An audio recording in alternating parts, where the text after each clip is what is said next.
A new patient calls your office. They need root canals, crowns, a lot more work. Life is really good, or is it? And then another new patient calls your office wanting to know if you do whitening. It sounds like a patient who's interested in really nice cosmetic dental treatment, but you give them the complete wrong answer. Could this ever happen in your practice? I think it could. Hey there, I'm Dr. Richard Madow, along here with my co-host on the Dental Practice Fixers podcast, and his name is Dr. David Madow. What's going on, everybody? Welcome back. We're so happy to have you. We got a great episode today. Rich and I are doing something a little bit different today because we figured we're going to try something. Our secret shopper calls have been definitely the top segment of this show for at least a year. So today, we're not going to take any questions from you. We're going to do two incredible secret shopper calls. And every single time we do it, we hope it's a learning experience for you to learn what not to do in your practices. Well, hey, I'm going to contradict you already because... Oh, please, thank you. Usually within 45 seconds, one of us contradicts the other. I just want to do one kind of serial question we get all the time is, are these calls real? And Dave, it's funny, we were talking, and that's why we decided to do a couple in this episode, or one of the many reasons. They are real. They're not staged. Not only that, they're not cherry picked out of 100 calls. We do one call, one and done. We're hoping so badly to get a call that we can give an A+ to, but I can't remember if it's ever happened in the history of our podcast. Maybe an A-. We've definitely had acceptable, I guess we have to call them A's. But today, let's find out. I know we've got two great calls. Do you think either one of them could be at least a passing call? Is it possible, Rich? Well, let's find out. Let's go to call number one and see what happens in this practice. Here we go. Dental Care, this is Alejandra. How may I help you? Hello. My wife and I just moved into town a short time ago from Cleveland, and she was told she needs like 2 or 3 crowns and maybe root canals. Is this the type of work you do there? Yes, sir. Yeah, we do that all the time here. You do it all the time? Okay, great. And how much like roughly is a crown? It depends. Will you be using any type of insurance or? No, I think we're gonna just be paying cash. I don't think we don't have any kind of debt. So a crown is gonna range anywhere from $1,100 to $1,500, depending on what type she wants. Great. Okay. So there is the old porcelain one, there is metal with porcelain, and there's also all gold, which tend to be very expensive, but it just really depends on what she wants to do. Okay, but a gold crown, would that show when she smiles? Yes.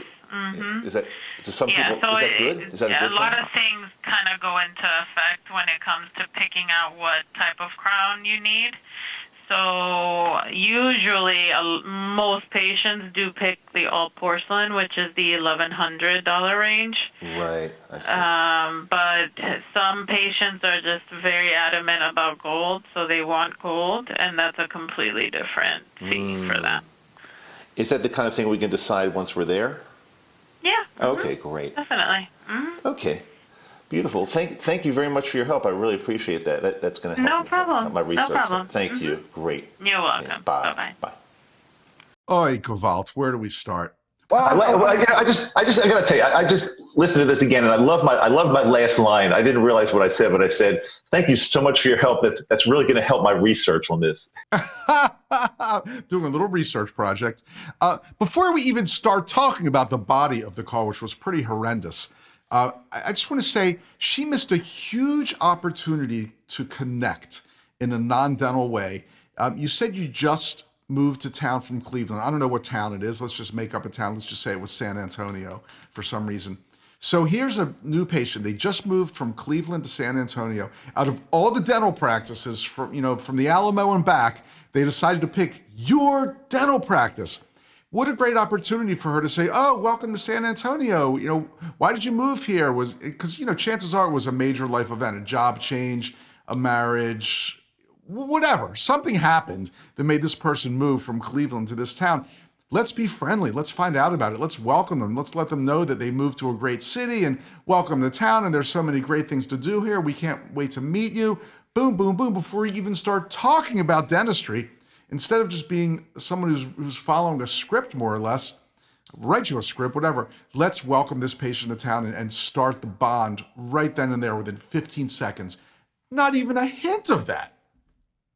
Yeah, that's a really, really good point, Rich. And to take that maybe like even a step further, I was thinking, dental people work around dentistry all day long. They know all the terms, the lingo, that what goes on back in the treatment rooms. But I think when they're on the phone with a new patient, they need to kind of take that out of the equation and like you kind of like you just said, but I'd even take it a step further, like bring the more of a human aspect into this. She was simply just stating dental things, like at first, which is funny when she said you can do the all porcelain. At first I thought she said you can do old porcelain. Did it sound old porcelain? New porcelain? Like you do the old porcelain. Feldspathic. Yeah, good old porcelain. It sounded like she was just looking at her list of crown codes and just reading down the line. You've got all porcelain. That's what I mean. Gold. And that's exactly what I mean. Some patients are very adamant about gold too. They're very adamant about that. Very adamant. They want to show that gold when they smile. They love it. Yes, a lot of patients want that. Right. Since when is it the patient's choice anyway? When they come in, don't they want to take the doctor's advice as to which crown would be best in that situation? No, I only want porcelain. I only want gold. It just doesn't happen. That's the point. So let's back up for a second. We've got a patient on the phone, a new patient who's saying, I've been told I need root canals and crowns. And this person at the front desk is merely reading off like kind of like a menu. Well, you can get this. It's ridiculous. Yep, it was not good. And she made it seem like it was the patient's choice. Again, very unfriendly. Porcelain is 1,100, gold is 1,500. Blah blah blah. Okay, see you later. Pretty much what she did. I don't think it's that she wasn't like I've heard so many unfriendlier. Well, she wasn't unfriendly. She wasn't totally robotic, but right. But sometimes, and again, it's funny because we come across this when we talk to practices about coaching. Sometimes the question they ask, you've got to read into it. It's not really what they want to know. This patient called, they said, my wife, we just moved here. My wife needs root canals and crowns. Do you do that type of treatment there? What they really want to know is this going to be my new dental practice? Right. Of course they do root canals and crowns. It's a legit question, but what they're really asking is, will this be my new dental practice in my new town? And she did nothing to answer that. I did like, though, the fact she gave a little bit of confidence when she said, we do this all, I'm paraphrasing because I don't remember her exact words, but yeah, we do this all the time. This is the type of work we do every day. That actually gave some confidence, but then she totally botched the rest of the call and didn't really add any of the human aspect into it and just was, really reading off a menu, and it was ridiculous. And then, of course, at the end, the biggest sin of all at the end, again, let's just recap for a second. This person called on the phone. They need let's say a lot of dental treatment, a lot. And she did nothing to get them in the appointment book, to get their contact information, to make them feel warm, wanted in this practice. Zero. But this patient now vanished because she has no idea who it is. Should there be an opening next week, a last minute cancellation for a new patient, wouldn't this be the perfect call to make? Hey, I just want to let you know we had a change in our schedule, and if you can come in, we'd love to see you as a new patient. Boom. Well, she can't do that because this patient no longer exists. And as we always say, the doc's back there doing their best, cranking out the dentistry, hopefully, thinking that their front desk person is sharp and getting people in, and boom, nothing. And then they're going to come to us, and say, hey, we heard that you guys are really great coaches. What we need is more new patients. Well, probably not what they need. They need 100 other things first. That is a really good point, because we hear for years, and I'd say for decades, we've heard dentists complaining that they need to be busier. Something's not working in their practice. Well, hello, that's right, something's not working. A lot of times, like you said, there's a lot that goes into this, but a lot of times it does start at the front desk, getting the front desk tweaked and trained and make sure they're doing it right. But this is a perfect example of how not to do things. Yeah, kind of a tangent, but it's, along the same lines. Probably the most frequent thing we hear when a practice contacts the Madow Center for coaching. They say, if we just had more new patients, everything would be great. And then 9 times out of 10, our coaching team goes in the office and observes and does a thorough data analysis and learns so much about their practice. And they learn that, wow, there's so many things we need to take care of before we even think about doing outreach to get more new patients. You know, you've got people calling that are being hung up on like this. You've got 1,000 inactive patients that if we just construct a very inexpensive campaign and bring them back in, you'd have more treatment than you need. Your treatment planning is not going well. Just all these things, but everybody thinks more new patients, more new patients, more new patients. Crazy. So are we ready to give a grade? I mean, I think we know what our grades are going to be, unfortunately. I think, look, I feel really good giving an A at some point. I really want to give an A so badly. You're not like that mean professor that never gives any A's? Not at all. I want to give A's out, but we try so hard, but it just doesn't happen. And it just says a lot for what's going on in dental offices all over the country. So what's your grade? F. I hate to say it. I'll tell you something though. I feel like I might start grading on a curve. So if that's the case, if everybody's getting an F, then it's not fair. I mean, there are bad calls and there are really bad calls. Look, you could say it's pass fail. If there was no attempt made to get the patient in, yes, get their contact info, it's an automatic fail. So in that case, in a pass fail, it's a fail. Grading on a curve, I'm going to give it a C minus. Really? I think this person's very trainable. Some people just aren't trainable. So do you think we should do just simple pass fail in the future then? Because it's a good point. Either you pass or you fail. I mean, really, she didn't pass. I think we have the latitude to do whatever the heck we want. It's our show. That's right. We can exactly. Do it. And if you don't like it, please write in and suggest something better because we'd love to hear from you. Okay, hey, can the second call be this bad? Can it possibly be? I don't know. Hey, real quickly before we get to the next call, it's still time for you to get your $100 Amazon gift card from Fat Merchant. Fat Merchant's our favorite credit card processor. That's who we use at the Madow Center for many reasons. But the number one reason we were attracted to them in the first place was that they do not charge an overage percentage. They just charge a low monthly fee. You will absolutely save money when you use Fat Merchant in your practice. We're saving money at the Madow Center. That's why we don't charge for our podcast, right? Because we're saving so much money with the Fat Merchant. They're just great. Pleasure to work with. High-tech, cool company, seamless integrate. You know, you just call them and they'll have you set up right away. So now if you sign up for Fat Merchant and use them as your credit card processor, which is a no-brainer anyway, you'll get a $100 Amazon gift card for your holiday shopping, your New Year's shopping, your Valentine's Day shopping, whatever. I happen to be using a Fat Merchant pen this morning. Shows how much we love them. So to take advantage of this offer, just go to I don't have to say all the W's, but I'm going to say them anyway. No, you don't. No, okay, boomer. www.madow.com/gift card. Madow.com/gift card.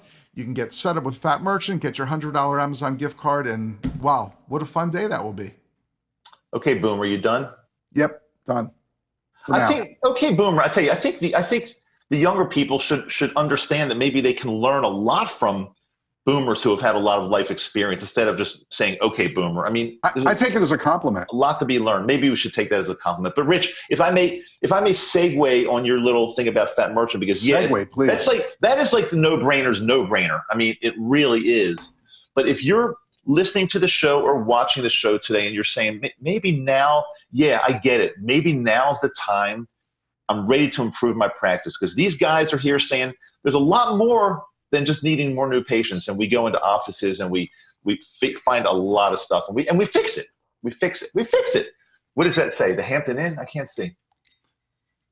Hampton Inn. Oh, okay. Wow. My vision's not bad, is it? Yeah, excellent. I didn't mean to interrupt. You did, but that's okay. But it's all good. But what I'm trying to say, Rich, I'm trying to tell our listeners and viewers that if you're finally ready, if now's the time, I know we shouldn't timestamp this episode, but it is taking place towards the end of the year, which a lot of times people, they're ready for goals and resolutions for the next year. They want to make next year the best one ever. If you're ready to do that, we invite you to come to one of our master classes. They're held at the Madow Center for Dental Practice Success in Baltimore, Maryland. And a day of incredible, not only learning, but masterminding with other dentists that are there, masterminding with me and you, our team, our coaches are there, and we are there to help you figure out and find out how to make the next year, the next 365 days, the absolute best you possibly can. If you're ready to do this, if you've struggled, if you try to do this all on your own, come to one of our master classes and learn how we do this. And we'll also share with you how we can help you if you want. Take your practice to that next level. We do these, as I said, they're at Baltimore, Maryland at our Madow Center. Simply go to masterclass.madow.com.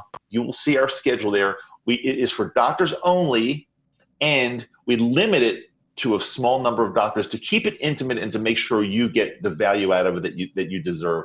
And by the way, they're on Saturdays, so you really don't even need to take time out from your practice. It's another no-brainer to attend one of our master classes and just realize your potential, see what's out there for you to do in dentistry. It's amazing. We can help you do it. We'd love to see you there. All right, cool. Let's get on to our next call. Hi, do you do tooth whitening there? Not in the office now. You don't do it in the office? No. This is a dental office, right? Yes.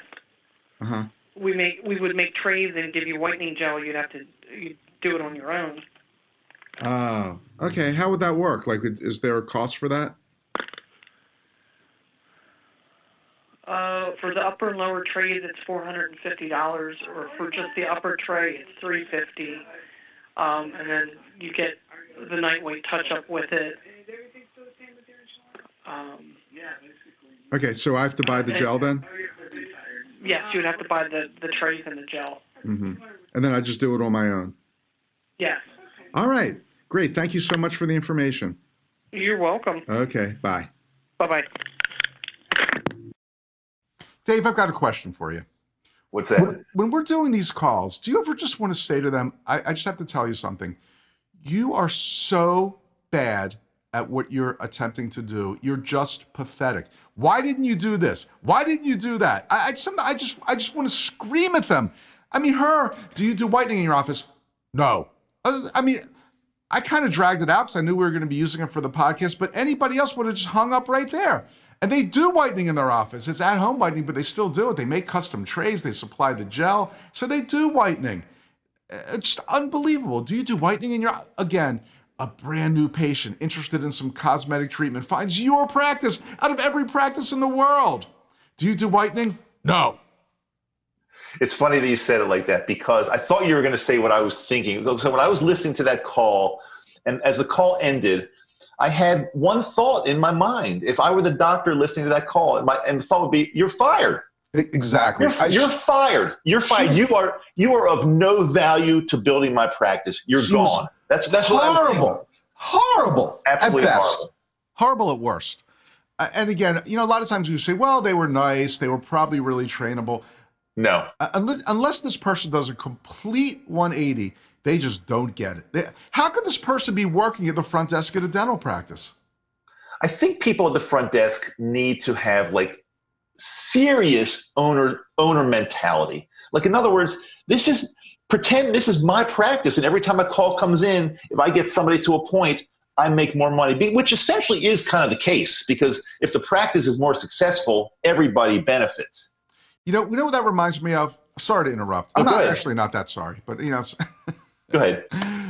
Way back when we first opened the Madow Center, before the internet, before any of this stuff, direct mail was our main way of communicating with people. So if we wanted to do a seminar or develop a product or whatever, we would have to send letters to dentists. Like with our collection forms, how we started, we would send letters. And we studied with a direct mail expert named Gary Halbert. And he taught us that if they never open the envelope, they can't see the great mailing piece you have inside. They can't learn about your product. So when you're designing your envelope, how it's going to be addressed, stamped, return address, will there be something else in the envelope, all that stuff. Here's what you have to do. And it sounds very horrible. I hate even saying this, but pretend there's someone there with a gun to your head. And if the person doesn't open the envelope, they pull the trigger. So same thing. Let's say this person was sitting at the desk of the dental office and pretend there's someone there with a gun to your head. And if you don't get this patient a schedule, they pull the trigger. Well, I hate to say it, but boom, it's done. She'd be dead. She'd be dead, the poor person. She doesn't deserve that. But she totally she wasn't thinking like, what can I do to get this person to make an appointment in my practice? She wasn't thinking that at all.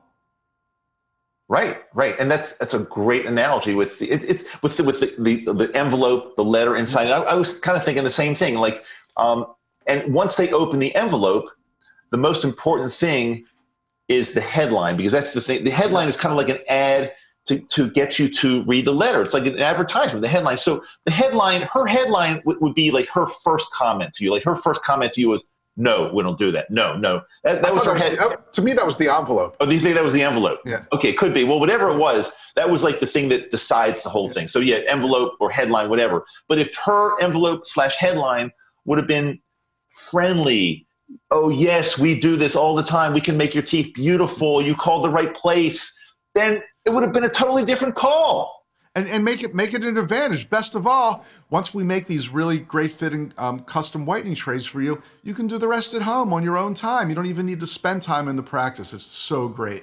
And then after that, we can get you into our soft tissue management program. And we can do. I like how, speaking of dental terms, which you brought up on the previous call, I like how she said, we just give you the night white touch-up gel. Like, what the heck is that? Right, exactly. I noticed that too. Yeah. I don't care if we're grading on a curve, pass, fail, whatever. She gets an F. She gets an F. She gets an F for fail and fired. I hate to say. Oh, I really hate to say. I mean, and she totally F'd it up. 3 Fs. Is there a fourth? God, she gets the 3F. That's the worst grade possible. 3F treatment. It's kind of like the royal. It's like not as good as the royal treatment. Oh man, one day maybe we'll talk about the royal treatment on our podcast. Okay, what can we say? I just want to say real quickly too. People ask us if we use the first call, if these are set up. The only instance we don't use the first call is when we get a voicemail, and that happens way too frequently. So maybe we'll talk about that on a future podcast. But we call practices during regular business hours and get voicemails. Unacceptable. You can't do that. Well, that's enough. Yeah, so it's funny. So Rich, when I knew we were doing this podcast and you and I were recording at a certain time, it was kind of early in the morning, and I realized, oh my God, I don't have a call in the can. I don't have one prepared. So I needed to make a call, and I didn't have a lot of time to do it. So I'm thinking, oh my God, I got to do this fast. So of course, one call, one horrible call, ding, ding, ding. It was ready. I mean, yeah. Well, I mean, didn't get a voicemail. Not bad. No voicemail, but the first call was it, because yeah, I don't know what else to say. I can't remember the last time I had to do a second call because I didn't think the first call was good enough, except for voicemails. The only time and we want to pass someone. We really do. We really want to pass someone. So email us. Send us your office number. We'll call you. We will do a secret shopper to your office if you think you can pass. We're up for the challenge. We'd love to do it. Send it to podcast@madow.com. So we'll call you. And once again, thanks so much for listening to the Dental Practice Fixers podcast. Tell your friends. Go give us a rating on iTunes or wherever else you listen. Make a comment on YouTube. Give us a like. Whatever you can. It really helps grow the podcast, and that'll be a great thing. So I'm Dr. Richard Madow. Dr. David Madow. See you next time. Thanks so much.